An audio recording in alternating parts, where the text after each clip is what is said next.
solution and dropper. First of all, we take 2 to 3 drops of iodine solution and put these drops on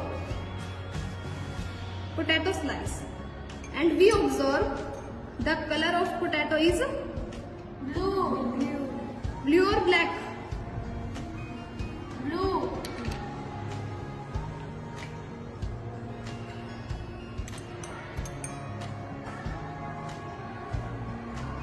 क्या है? Black.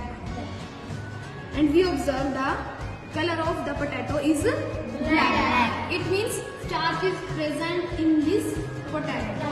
It means starch is present in this potato. इसका मतलब हमारा क्या इस potato में starch present है? Yes. Why?